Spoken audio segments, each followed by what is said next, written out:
আহলাল্লাহু বাইয়া ওয়া হাররামা রিবা। আল্লাহ সুবহানাহু ওয়া তাআলা বলেছেন, ব্যবসাকে হালাল করা হয়েছে আর সুদকে হারাম করা হয়েছে।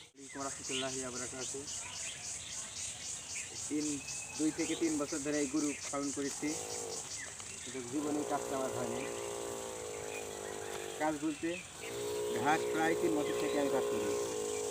এই বছর একটা নতুন এক রোগে ধরেছে। সেই রোগের নাম হলো কারেন্ট পোকা যেটা বলে। সেই পোকা এত ভয়াবহ পোকা, যে সুপে লেগছে ওই সুপে একবার নষ্ট করে ফেলছে। দেখো এই ঘাসটা কেমন করে লাগানো দিকে, এই ঘাসের কারেন্ট পোকা লাগার কারণে ঘাসটা বল ধরছে, প্রচুর পরিমাণ হলে খাদ্য আছে, বল দেওয়া আছে, পছন্দ লাগে সেই পরিমাণে হয়ে গেছে ঘাস। আমি 3 বছর করছি, কোনোদিন এভাবে ওষুধ দেওয়া লাগেনি, হালকা ওষুধ দেওয়া লাগছে।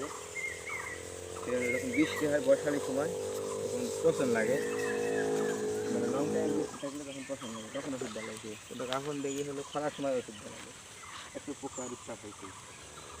আর জীবনে কত কী করা লাগবে আর কত কী দেখা লাগে। মাশাআল্লাহ ঘাসটা অনেক সুন্দর হয়েছিল, কিন্তু এই কারেন্ট পোকায় নষ্ট করে ফেলছে।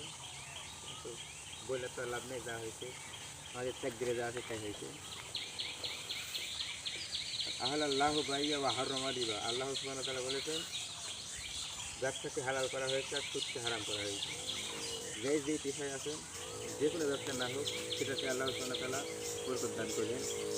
আল্লাহ সুবহানাহু ওয়া তাআলা বলে যে ব্যবসাকে হালাল করবেন, এটা দেখে ব্যবসাতে লাভ লস সবই হয়।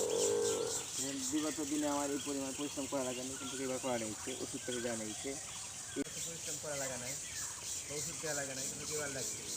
আল্লাহ সুবহানাহু ওয়া তাআলা আমাদের পরীক্ষা করেছে, কারণ মুমিনদেরকে আল্লাহ সুবহানাহু ওয়া তাআলা বেশি বেশি পরীক্ষা করে।